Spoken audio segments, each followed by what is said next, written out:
Our seventh lecture is entitled The Dependence of the Common Good on Public Policy, Civil Society, and Law.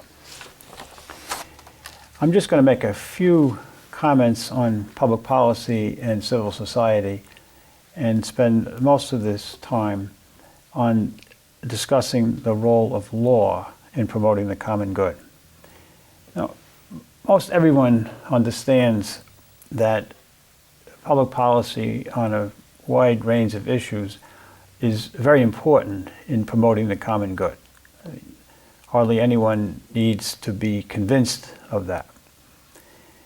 Examples of public policy issues are the life questions, abortion, death penalty, euthanasia, cloning, the economy, the environment, sources of energy, global warming, tax policy, civil liberties, anti-terrorism measures, discrimination, affirmative action, racism, foreign policy, foreign policy. You can add your own list of things. Now, good public policy provides structural solutions to problems that every society faces. It is something that people interested in social justice rightly focus on. Now, except for the life questions and just war theory, it's not my intention to discuss all these relevant issues. It would take much too long and would really detract from becoming familiar with the fundamental principles of Catholic social teaching. My major discussion of the culture of life and death and just war theory will be in subsequent lectures. I would just say this, that all the pertinent issues of policy should be evaluated in the light of Catholic social teaching on the dignity of the human person and the common good. Evaluating issues in the light of Catholic social teachings means that one should recognize that neither the Republican nor the Democratic Party may get everything right. Now, except for clear evils such as abortion and euthanasia, reasonable Catholics may legitimately disagree on which policy best serves the common good.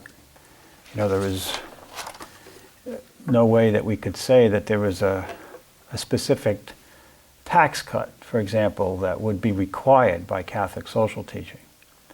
That's a judgment of prudence really based on the facts, and people will, of course, disagree on the assessment of the facts, and therefore they will come up with different positions on what would be the most advantageous tax policy in order to promote a good economy. Now, with respect to civil society, let me say just this, that the concept of civil society refers to all the non-governmental associations that act as seedbeds of virtue. These are families, churches, and voluntary associations. All three are known as mediating institutions. Healthy families and churches especially educate individuals to practice virtue in every aspect of their lives and thus to realize their dignity. There's even much talk in secular circles about all that the family does for its members. The happiness of the spouses, the well-being of children, their physical, emotional, intellectual, and spiritual well-being. And of course, many writers have directed attention to the consequences of family breakdown, juvenile delinquency, etc. Now, churches teach the faith and morality, the practice of which has a good effect on society. In Leo XIII's words, if human society is to be healed, only a return to Christian life and practices will heal it. He says this because religion addresses the root causes of political problems. And then you've all heard of the term faith-based institutions. Think of Catholic schools and hospitals and what they do for a community and what more they could do if they were better funded. Now, Catholic social thought treats the subject of mediating institutions under the concept of subsidiarity. Pius XI has probably given the most well-known description of subsidiarity in his 1931 encyclical Quadragesimo Anno. And he wrote, "Just as it is wrong to withdraw from the individual and commit to a group what private industry and enterprise can accomplish, so too it is an injustice, a grave evil and a disturbance of right order for a larger and higher association to arrogate to itself functions which can be performed efficiently by smaller and lower societies. This is a fundamental principle of social philosophy, unshaken and unchangeable. Of its nature, the true aim of all social activity should be to help members of the social body, but never to destroy or absorb them." You know, this means that individuals and voluntary associations should do things before they're, do whatever they can do before the responsibilities are turned over to the government. And lower levels of government should do things that they can do before going to the upper levels of government. In this way, if the principle of subsidiarity is respected, then there is going to be community and participation at all levels of society, both inside the government and outside the government. Now, in my written text, I will say more about the ways the civil society contributes to the common good. Now, let's turn our attention to the dependence of the common good on law. Toward the end of chapter 3 in his encyclical, The Gospel of Life, Pope John Paul II reflects on the role of law in a democracy. He begins by addressing the argument that the legal system of any society should limit itself to taking account of and accepting the convictions of the majority. This means that the moral beliefs and practices of the majority should be the norm, whatever they might be. This way of looking at things requires the legislature to acknowledge the autonomy of individual consciences. In other words, individuals may claim for themselves the most complete freedom of choice, and they may demand that the state should not adopt or impose any ethical position, but limit itself to guaranteeing maximum space for the freedom of each individual, with the sole limitation of not infringing on the freedom and rights of any other citizen. Some go so far as to say that public officials and professionals should set aside their own constitutional beliefs in order to accommodate the demands of citizens, which are recognized and guaranteed by the law. For example, if euthanasia were legal, the argument runs, physicians should help people end their lives, no matter what their personal convictions are. Now, the Pope, of course, is not happy with all those kinds of arguments. He believes that ethical relativism, which characterizes much of present-day culture, lies at the basis of the argument just presented. The Pope rightly believes that people consider such relativism an essential condition of democracy, inasmuch as it alone is held to guarantee tolerance, mutual respect between people, and acceptance of the decisions of the majority, whereas moral norms considered to be objective and binding are held to lead to authoritarianism and intolerance. The Pope grants that crimes have been committed in the name of truth, but they also have been authorized in the name of ethical relativism by individual tyrants and popular consensus. The legal permission to kill the unborn is really a tyrannical decision by the strong against the weakest and most defenseless of human beings. The Pope argues that the democratic process is a means and not an end in itself. Every democracy must be evaluated by the goods and moral principles which it embodies and promotes. A good democracy is not neutral with respect to values or principles. The basis of these values or principles cannot be provisional and changeable majority opinions. but only the acknowledgement of an objective moral law, which, as the natural law written in the human heart, is the obligatory reference for civil law itself. The Pope is not arguing that the moral law and civil law should correspond in every respect. The purpose of the latter is more limited in scope. Following Vatican II's Declaration on Religious Liberty, the Pope says that the purpose of the civil law is to ensure that the common good of the people, through the recognition and defense of their fundamental rights and the promotion of peace and public morality, as well as through an ordered social existence in true justice, which allows individuals to perform their duties and live a godly existence. The civil law, however, must never take the place of conscience or attempt to govern outside its competence. The Pontiff then quotes John the 23rd and Thomas Aquinas in order to affirm that civil laws in opposition to the moral order or right reason are unjust laws. Such are laws permitting and promoting abortion and euthanasia. These practices are not only opposed to the good of individuals, but to the common good. Disregard for the right to life, precisely because it leads to the killing of the person whom society exists to serve, is what most directly conflicts with the possibility of achieving the common good. It is most important to note that according to John Paul II, the common good is a standard and a goal of the civil law. Not that individuals in mediating institutions don't also have a role in promoting the common good. Some Catholic scholars say that the scope of the civil law is limited to the promotion of the public order, as described in the Declaration on Religious Freedom.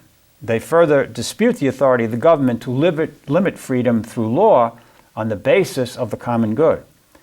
The Pope rightly disagrees with this position.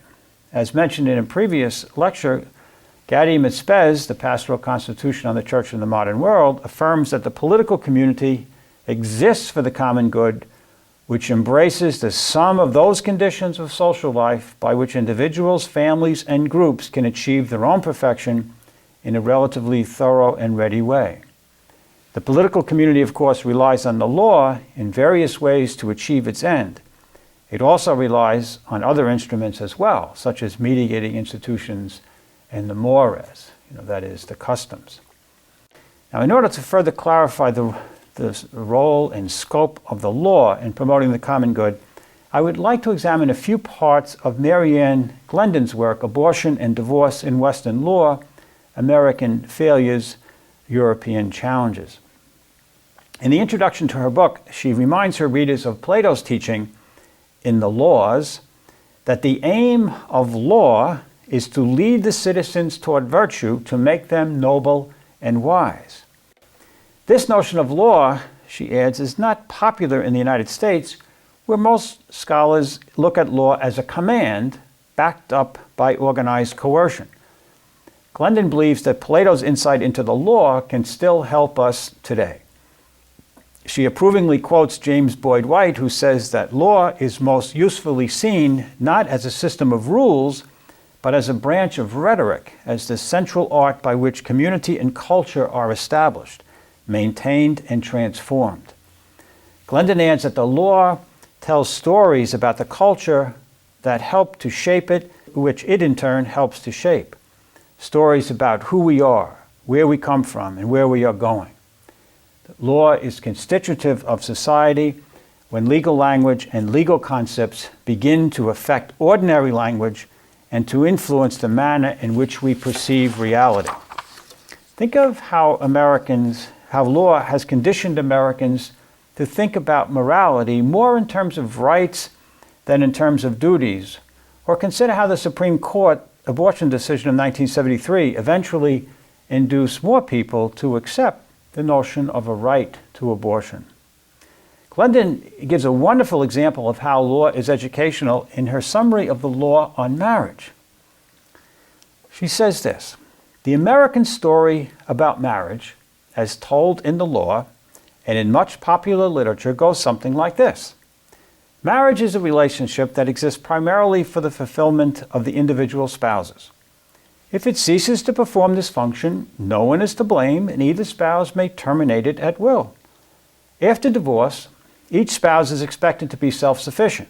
If this is not possible, with the aid of property division, some rehabilitative maintenance may be in order for a temporary period. Children hardly appear in the story.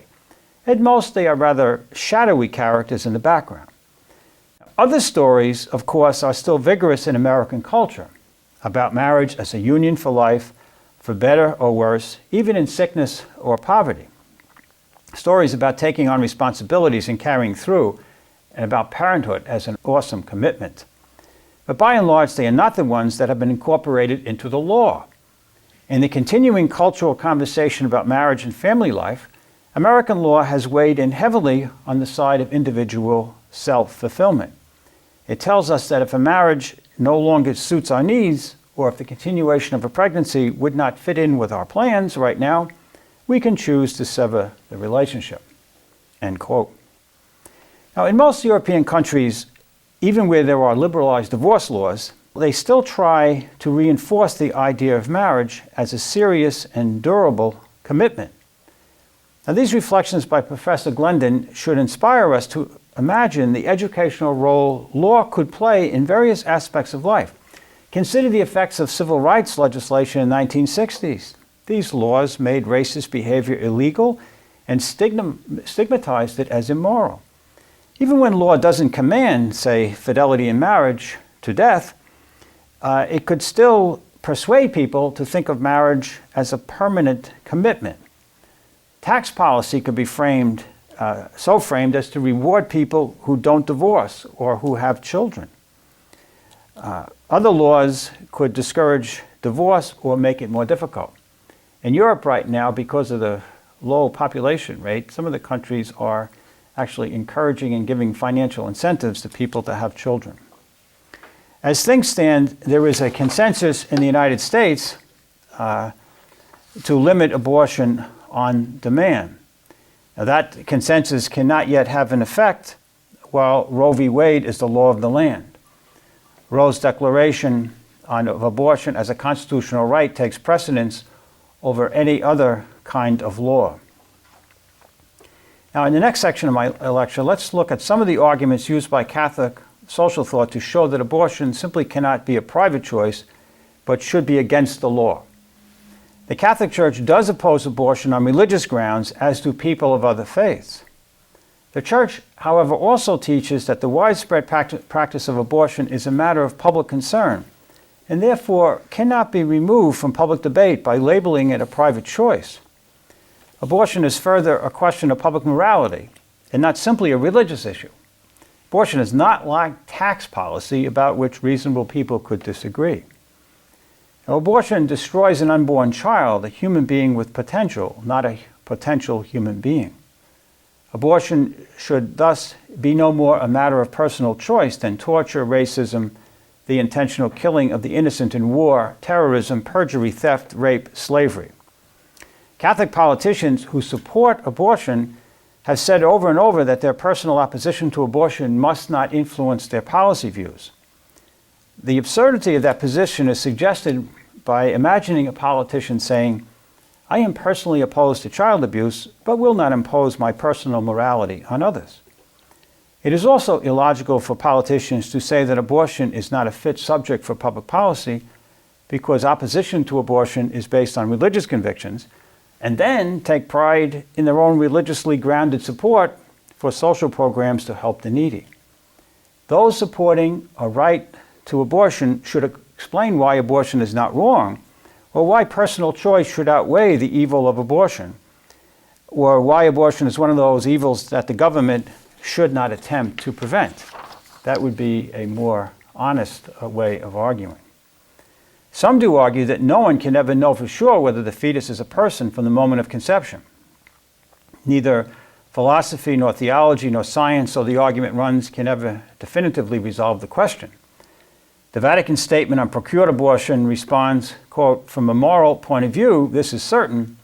Even if a doubt existed concerning whether the fruit of conception is already a person, it is objectively a grave sin to dare to risk murder."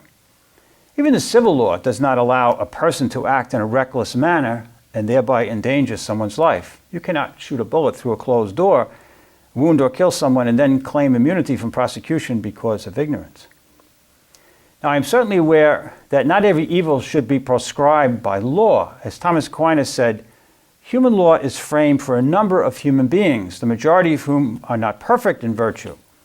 Wherefore, human laws do not forbid all vices from which the virtuous abstain, but only the more grievous vices from which it is possible for the majority to abstain, and chiefly those that are to the hurt of others, without the prohibition of which human society could not be maintained. Thus, human law prohibits murder, theft, and such like. End quote from Aquinas. Since abortion does hurt another human being, the child in the womb, it is a fit subject for legislation. Now, public debate on abortion is focused primarily on the rights of the fetus versus the right to privacy of the woman. There are other serious considerations that need more attention. First, Socrates told us that to do an injustice is worse than to suffer one. Abortions not only violate the rights of fetuses, but also injure those who perform them, have them, or simply stand by and allow them to continue. Human beings are so constituted that if they kill their offspring, they do even more serious injury to themselves. Some of the reasons advanced to justify abortion are the same used now and in the past to justify infanticide, suicide, and euthanasia. For example, killing handicapped children by omitting corrective surgery and or failure to feed has been justified by doctors and ethicists on these grounds. The lives of handicapped children are a burden both on themselves and on others, including parents, siblings, and society. People are beginning to say openly that they will seriously consider suicide if life becomes too burdensome or if they become a burden to others. There is, of course, an oft-noted irony in this kind of argument. Those who talk of committing suicide out of love for their family and friends are subtly putting pressure on their loved ones to do the same for them. Now, if the practice of abortion continues, there will very likely be increasing pressure on society and the law to sanction infanticide and euthanasia. Peter Singer, prominent ethicist at Princeton, has made an argument for infanticide. He said, if we're going to do abortion, he said, well, why not infanticide? What's the difference between the two? Now, most people would say there is a very big difference, but Singer, a widely respected ethicist, makes that argument. To stem the tide of abortion really is to take a public stand against a skewed notion of self-determination. Relativism, both in ethical theory and political life, has led to a greatly exaggerated stress on autonomy in personal actions, to the detriment even of one's family, friends, and society. Who is to judge whether the fetus is a human being or whether a certain material is pornographic, asked the liberal. On this point, Harvard philosopher Michael Sandel has given one appropriate response. Quote, "It is a question that can be asked of the values that liberals defend. Toleration and freedom and fairness are values too, and they can hardly be defended by the claim that no values can be defended. So it is a mistake to affirm liberal values by arguing that all values are merely subjective. The relativist defense of liberalism is no defense at all." Still another reason to oppose abortion is to reinforce the teaching that we are our brother's keeper and owe each person his or her due. Parenthood requires that mothers and fathers be prepared to put the needs of their children ahead of their own wants. One last argument from the pen of Walker Percy, the Catholic novelist who died several years ago. In 1988, he wrote a letter to the New York Times, which the paper chose not to publish. A part of that letter reads as follows. He said, "Certain consequences, perhaps unforeseen, follow upon the acceptance of the principle of the destruction of human life for what may appear to be the most admirable social reasons. One does not have to look back very far in history for an example of such consequences. Take democratic Germany in the 1920s. Perhaps the most influential book published in German in the first quarter of this century was entitled The Justification of the Destruction of Life Devoid of Value. Its co-authors were the distinguished jurist Karl Bindung and the prominent psychiatrist Alfred Hoch. Neither Bindung nor Hoch had ever heard of Hitler or the Nazis, nor in all likelihood did Hitler ever read the book. He didn't have to. The point is that the ideas expressed in the book and the policies advocated were the product not of Nazi ideology, but rather of the best minds of the pre-Nazi Weimar Republic, physicians, social scientists, jurists, and the like, who with the best secular intentions wished to improve the lot socially and genetically of the German people by getting rid of the unfit and the unwanted. It is hardly necessary to say what use the Nazis made of these ideas. I would not wish to be understood as implying that the respected American institutions I have named are similar to corresponding pre-Nazi institutions. But I do suggest that once the line is crossed, once the principle gains acceptance, juridically, medically, socially, innocent human life can be destroyed for whatever reason, for the most admirable socioeconomic, medical, or social reasons. Then it does not take a prophet to predict what will happen next, or if not next, then sooner or later. At any rate, a warning is in order. Depending on the disposition of the majority in the opinion polls, it is not difficult to imagine an electorate or a court 10 years, 50 years from now who would favor getting rid of useless old people, retarded children, antisocial blacks, illegal Hispanics, gypsies, Jews. Why not? If that is what is wanted by the majority, the polled opinion, the polity of the time. Sincerely yours, Walker Percy. Thanks very much.